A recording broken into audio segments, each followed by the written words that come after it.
Ashama harka fuunee akkam jirtanii kabajamtoota fi jaalatamtoota chaayinaa laayyaantu asallaa jiru jalatti argamtan nagaan koo bakka jirtantti sinaa qaqqabu isiniin jechuun jaaladha bakka jiraattanii bakka eeggamtanii yoo na eegdan egaa ka har'a nyaatan hojjedha jedhee tanan kara keessanitti dhufeetoo jira gaafa tokko waan hojjennullee odoo hoo wajjin laalle gaariidha guyyaanarraa guyyaa sanbataadha haala kanaan mana kiyyatti dabarseetoo jira isiniin jechuun jaaladha. Bakka jirtanitti isinis viidiyoo kanatti bohaaraan isiniin jedha mee maalan hojjedha fakkeenyaaf asitti salataa qofaadha wanti amma laaltan kun jechuudha kaawwan immoo nan kukkutee malee maal akkan hojjedhu haala maaliitiin akkan hojjedhu ganaa walumaan ilaalla viidiyoo kana laayik sheer gochuun dagatina hiriyoota keessan biraan illee gaha yeroo tokko biyya keenya keessatti akka inumaa namni waayee nyaachuu hin dandeenye waan akkasiitti illee namni ni dudubbata jechuudha akkuma nama kamuu akkuma biyya kamuu akkuma mana keetiitti hojjettee nyaachuu ni dandeessa. Jechuma afaan har'a viidiyoo kana qabadhee kara keessan dhufe mee ayyaantun maal hojjetti keessattuu wantoota kana lamaan dinnicha kaarotiidha xixiqqeessitan kukkuteetoo jira wanniidhaniin jechuudha saalkil jarri jedhu sanoo kan immooyyuu martoo kan jedhamu saniinan kukkuteetoo jira jechuudha isa sammee walumaan ilaalla maal akkan hojjedhe salaxaa kanas immoo maaliif maal akka walitti hojjedhe dhumarratti isinittan hima erguyyuu hin naqinaa isiniin jechuun jaaladha viidiyoon kun hin jalqabame malee hin xumurre.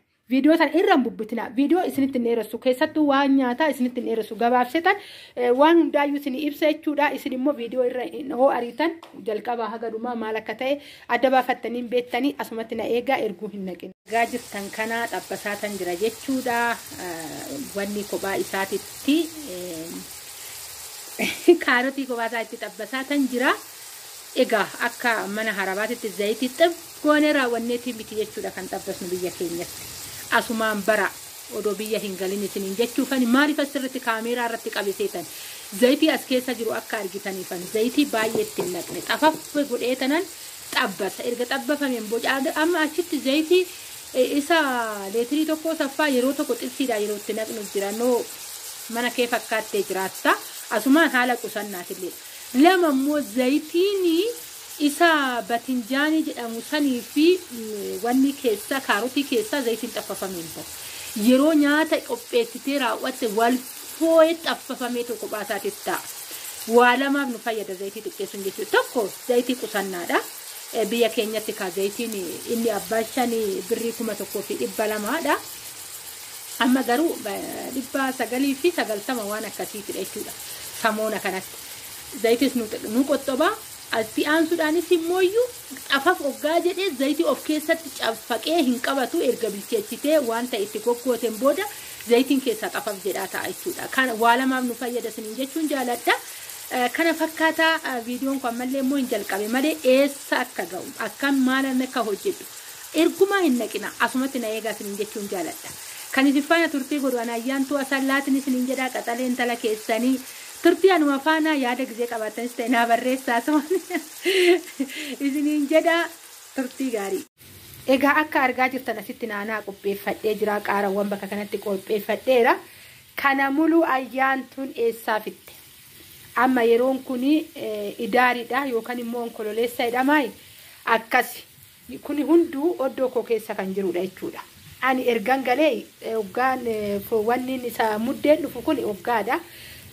Oggaa jiin tokko naafa jechuudha ergan galee erguman galee oddoo koo keessatti qaaraan aynata sadii naanaan sigaa maxibashaan bakka ani kanan bite dinnichaa fi wanni kaarotii bichaadha jechuudha kana hunda oddoo koo keessa kanan guuree qopheeffadhe haala kanaan hunda isaatu qopheeffadhee too jira akka argaa jirtan asitti maalinni maqaan isaa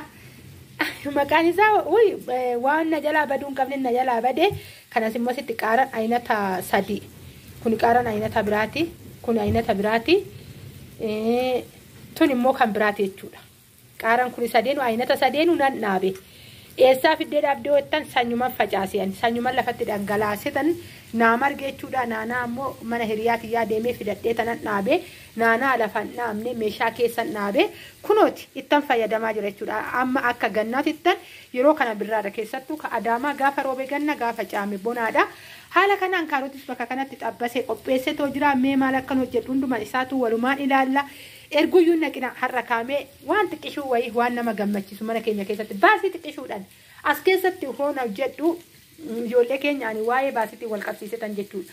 Waan xiqqoodhaan akkamitti mana keenya tanaan dura biyya Arabaa waggaan jiru viidiyoo wayii nyaatarratti hojjedheen ture. Gaafa biyyallee gallee ekonomii keenya wajjiniin kan deemu haala mana keenyaa wajjiniin kan deemu waan xiqqoodhaan akkamitti akka hojjennu biyyatti galee waan tokko isin barsiisuun kun oolu jedhee tan ture jechuudha. Akkuma ekonomii xiqqoodhaan ekonomii baafnee zayitii yaada mana keessatti itti fayyadama. Timaatimii yaada mana keessatti itti fayyadama. Kaarotii mana keessatti itti fayyadama. Isaa hidheeti miti jechuudha. Kaawwan immoo baasii mana koo keessa iddoo koo keessatti argadhu wal qabsiisetan jechuudha. Kanaafuyyuu ammas anuma eegaa erguun dhaqina. Haala kanarra gahee jira. Egaa akka argaa jirtanidha. Hin xumuramne ammallee waan irra gahee tokkoon isinitti argisiisaa jira jechuudha. Kanarra gaheetoo jira. Yaada qabdanillee boodarra erga laaltanii xumurtaniin booda yaada naa laattuu isiniin jechuun jaaladha. Baay'een hojjenne xiqqooman hojjedhe jechuudha. Kuni mana kootiif keessummaan qabu ofii kootiif waan ta'eef. Dhumarras immoo maal wajjin akka nyaatamaa jiru isinitti argisiisa erguyyuu hin naqinaa isiniin jechuun jaaladha. Kaarotiin kanaadha. Haala kanaan hojjedhee jira. Asitti immoo dinnichaadha. Haala kanaan hojjedhee jira. Egaa kaa'anii akkuma dura isiniin jedhee baasii guddaa hin baasne garuu nyaata hojjedheen jira. Wanti biraallee hin hafa nyaata kana erguyyuu hin naqinaa. Anuma na eegaa isiniin jechuun jaaladha. Turtii anuma faana. Egaa kunooti hojjedhee geechisee jira isiniin jechuun jaaladha. Baasii xiqqoo wanta baay'ee waan afureen hojjedhe. Egaa hundi isaatuyyuu waanuma gizee kaan bakka tokkotti nyaata tokkoof hojjedhu har'ammoo bakka mimmi'eessee kallattii adda addaati. Yeroo tokko guyyaan har'aa guyyaa sanbataadha. Guyyaa mana oollu hundi keenya jechuudha. Hojjedhee qopheessee haala kanaan xarabbeezaa ofiitti irratti dhiyeeffattee hoggaa nyaattee caalaa kasi gammachiisu homtuu hin jiru. Yeroo tokko tanaan durallee dubbachaan ture jechuudha. Waanuma gizee tokko shiroo nyaannu shiroo san qayyarree diizaayinii isaa qayyarree hoggaa mana keenyatti dhiyeeffanne nuti tola nu gammachiisa.